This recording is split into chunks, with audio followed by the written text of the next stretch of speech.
आज हम सब यूनिट एंड मेजरमेंट मापन और मात्रक अध्ययन के अध्याय के बारे में आप सबसे परिचर्चा करेंगे।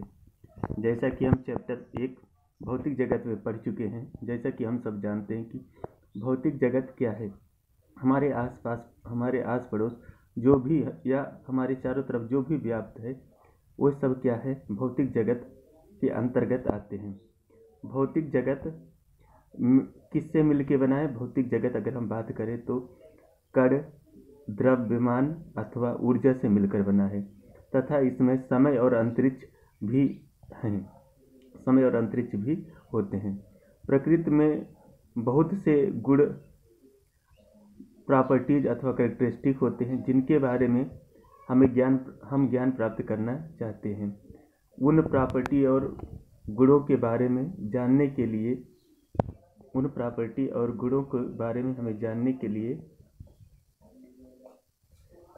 के लिए जिस राशि की आवश्यकता पड़ती है उसे हम भौतिक राशियाँ कहते हैं। तो भौतिक राशियाँ क्या हुई? भौतिक राशियाँ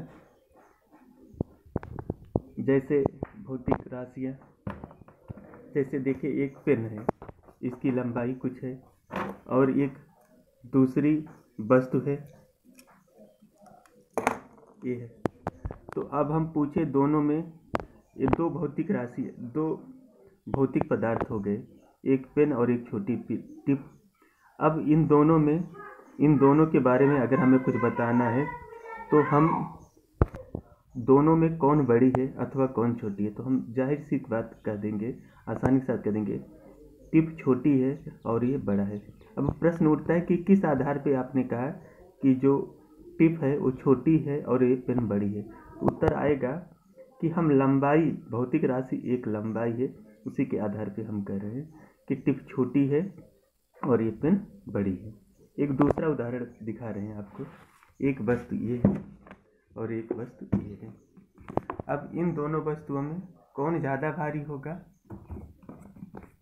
कौन हल्का होगा, आप देख लें। तो शायद आप जवाब देंगे कि जो मोटी बुक है वो ज़्यादा भारी है तुलना में पतली बुक के।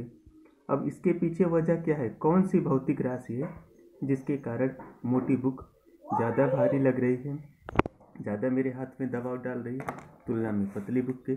उत्तर आएगा द्रव्यमान। तो प्रकृति गुणों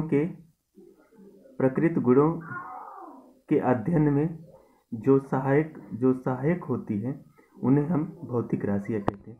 अथवा एक दूसरी भी परिभाषा है, वे राशियाँ जो प्रकृति तथा प्रकृति के नियमों को अध्ययन करने में हमें सहायता प्रदान करती हैं उन्हें हम सब भौतिक राशियाँ कहते हैं। कौन कौन सी भौतिक राशियाँ? जैसे हम जानते हैं, लंबाई है, कमरे का क्षेत्रफल है, कमरे का आयतन है, द्रव्यमान है, समय है, ताप है, धारा है, इत्यादि भौतिक राशियाँ हैं।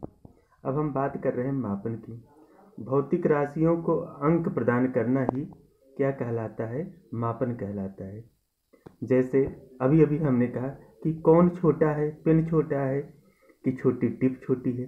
तो इसका उत्तर शायद आपने कहा कि पेन बड़ी है, टिप छोटी है। अब प्रश्न उठता है कितना बड़ी और कितना छोटी। जो कितने शब्द का उत्तर देता है वही क्या कहलाता है? मापन कहलाता है।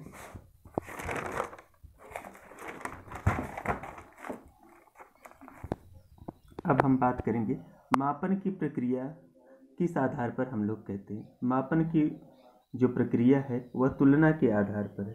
मापन की प्रक्रिया किस पर आधारित है? तुलना पर आधारित है। अब यहाँ पे हम बात करेंगे कि जो मेरी पेन छोटी है अथवा बड़ी है, तो अब हम कहेंगे जो टिप की लंबाई है 1 सेंटीमीटर है, पेन की लंबाई 10 सेंटीमीटर है, तो कौन बड़ा हुआ? 1 सेंटीमीटर बड़ा हुआ कि 10 सेंटीमीटर? उत्तर आएगा 10 सेंटीमीटर। अब बात आती है कि मात्रक किसे कहते हैं। मात्रक किसे कहते हैं इस पर थोड़ा आप ध्यान दें।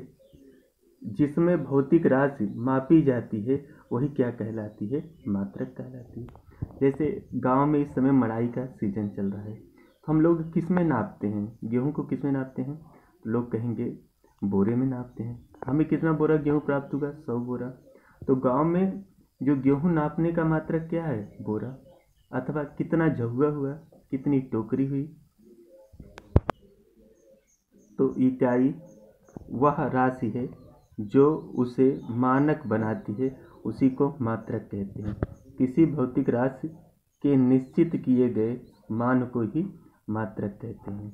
जैसे आप लोग जानते होंगे, हम लोग गांव में दूरी नापने के लिए किसका हाथ प्रयोग करते थे? हाथ से। कितना हाथ लंबा है मेरा घर? 10 हाथ। जब कभी आप रस्सी लेने जाते थे तो हम लोग पूछते थे कितनी लंबी रस्सी लेंगे? 10 हाथ, 50 हाथ। तो यहाँ पर हाथ भी एक तरह का मात्रक हो गया है। अब हम बात कर रहे हैं भौतिक राशि को कैसे प्रदर्शित करें। भौतिक राशियों को प्रदर्शित करने के लिए हमें दो मूलभूत राशियों की आवश्यकता होती है।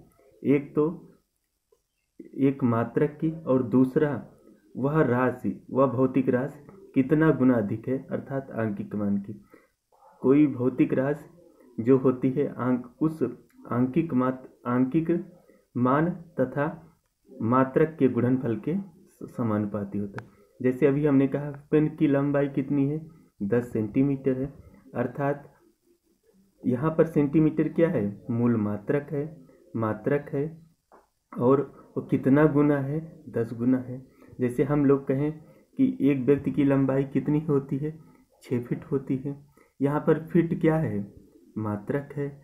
और मान कितना है? कितना गुना है? 6 गुना है। अर्थात आदमी की जो लंबाई भौतिक राशि है वह कितनी है? फीट मात्रक का 6 गुना है। अब हम बात करें कि हमारे घर का क्षेत्रफल कितना है? 1300 स्क्वायर फीट है। इसका मतलब जो मेरा घर है वह 1 स्क्वायर फीट का कितना गुना है? 1300 गुना है, क्योंकि जो क्षेत्रफल है वो क्या है? भौतिक राशि है। हमारा वजन कितना है? 80 किलो है। इसका मतलब क्या हुआ? जो किलोग्राम है वह मात्रक है, और कितना गुना मात्रक है? 80 गुना मात्रक है। अब हम बात करते हैं भौतिक राशियाँ कितनी प्रकार की होती हैं। भौतिक राशियाँ 2 प्रकार की होती हैं। एक मूलभूत राशियाँ, दूसरी क्या होती हैं? व्युत्पन्न राशियाँ। मूलभूत राशियाँ किसे कहते हैं? वह राशियाँ जिन्हें व्यक्त करने के लिए किसी दूसरे भौतिक राशियों की आवश्यकता नहीं पड़ती है, उन्हें मूलभूत राशियाँ कहते हैं। या वह राशियाँ जो एक दूसरे राशियों पर निर्भर नहीं करती हैं, उन्हें मूलभूत राशियाँ कहलाती हैं। अब प्रश्न उठता है कि हमारे भौतिक जगत में भौतिक विषय के अध्ययन करने के लिए कितनी मूलभूत राशियाँ प्रयुक्त की जाती हैं।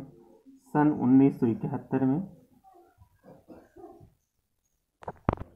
1971 में माप तौल की अंतर्राष्ट्रीय समिति ने पदार्थ की मात्रा को मूल राशि मानकर, और अब 7 मूल राशियाँ हो गई। एक लंबाई, दूसरा द्रव्यमान, तीसरा समय, चौथा ताप, 5वां वैद्युत धारा, 6वां ज्योत तीव्रता और 7वां पदार्थ की मात्रा। इन्हीं 7 राशियों की सहायता से हम समस्त भौतिक जगत के नियमों या भौतिक राशियों को, या जो हमारे आसपास जो भी कुछ दिखाई दे रहा है, इन सब को हम लोग प्रदर्शित कर सकते हैं, अध्ययन कर सकते हैं। तथा 4 वर्ष पश्चात 2 अतिरिक्त राशियाँ ज्ञात हुई, जिन्हें हम पूरक राशियाँ कहते हैं। पहली पूरक राशि है कोण, दूसरी पूरक राशि है घन कोण। अर्थात 7 मूल राशियाँ और 2 पूरक राशियों मिलाकर हम समस्त भौतिक जगत के समस्त घटनाओं या समस्त भौतिक राशियों के बारे में अध्ययन कर सकते हैं।